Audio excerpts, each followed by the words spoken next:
What's up? Welcome to another video. Got to give a quick update because the market is acting funny. VIX and SPY are falling in the same direction.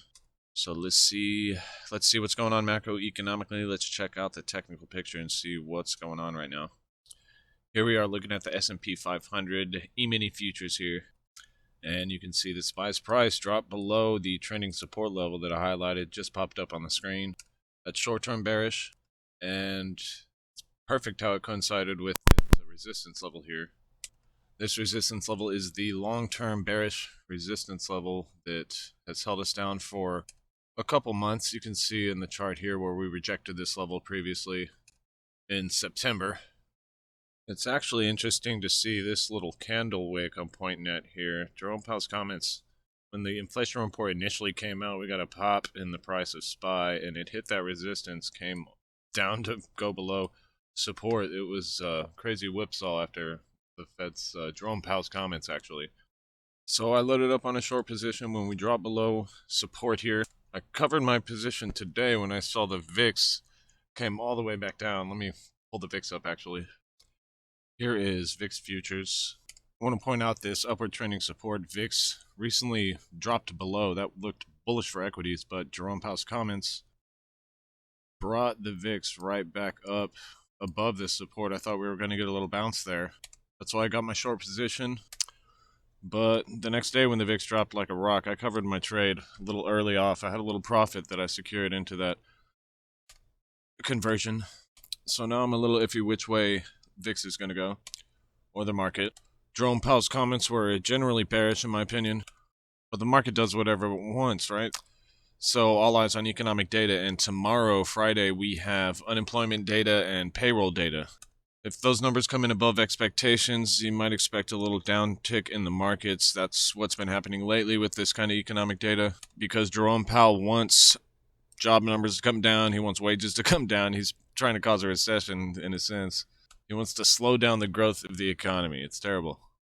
So keep eyes out for economic data. That comes out at 7:30 Central Time. I'm Central. If you're Eastern Time Zone, that'll be 8:30 in the morning. So keep your eyes out for that. Now here we're looking at the US dollar index. I've highlighted some trend lines. It looks like we have somewhat of a ranging action in a downward price channel, it looks like. And the price is near the resistance of this little channel. If it's going to follow this trend, we should expect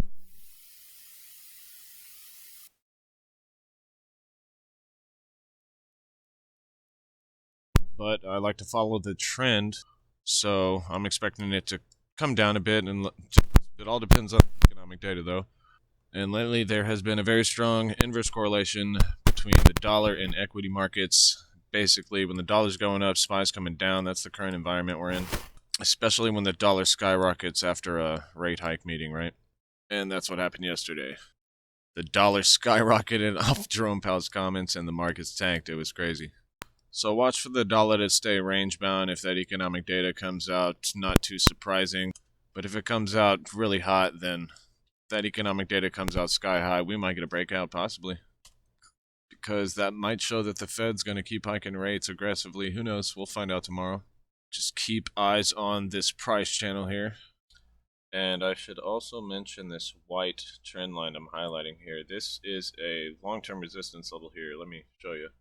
When we take it out to the weekly candles and way out, you can see way back in April 2001, or before that, around 1999, this little consolidation zone started. You can see this here.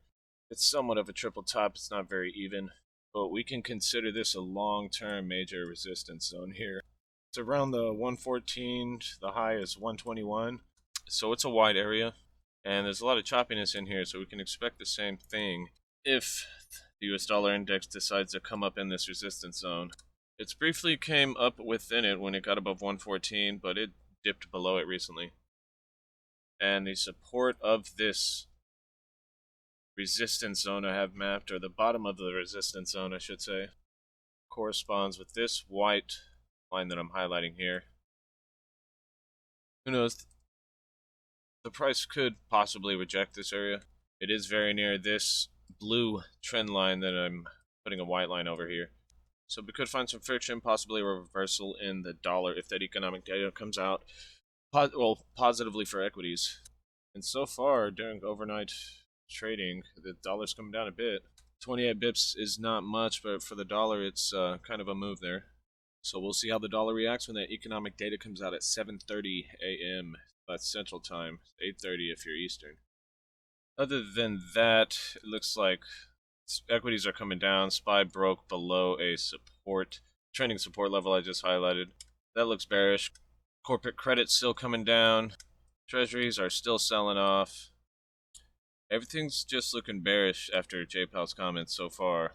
Today was a little interesting. VIX was still dropping. SPY showed a little sign of bullishness. Tanked at the right before close, actually, but it was interesting. So I think it's all up to this economic data that comes out tomorrow, 7:30 a.m. Central Time Zone here. One interesting note about after J Powell's comments is that oil did not get killed like several other times after his speeches or after the interest rate hikes. Investors thought it was going to kill global demand for oil because J Powell's killing global growth basically. And oil was near a major resistance level here, this downward trending resistance that I highlighted. You would think if investors were scared of J Powell's comments, this would have came down hard back to this previous support level that I'm highlighting here. And it looks like we have a little wedge pattern after I highlight both of these, right? So we still could very well stay consolidating within the wedge. If OPEC or some Russia news comes out, watch for a breakout there. We've been stuck below this resistance level for quite some time. You could see oil dip below support, but I'm not feeling that right now. I'm kind of feeling bullish on oil. Even analysts and big banks have upped their target for oil prices. So I'm expecting some upside. I was expecting that for a couple weeks now. So watch the wedge pattern if you're trading oil here. And that's basically it for the video. If you like anything you heard, if you learned anything, definitely hit the like button, subscribe, all that stuff. If you have any questions, comments, critiques, whatever, leave it in the comments section. And as always, I'll see y'all on the next video.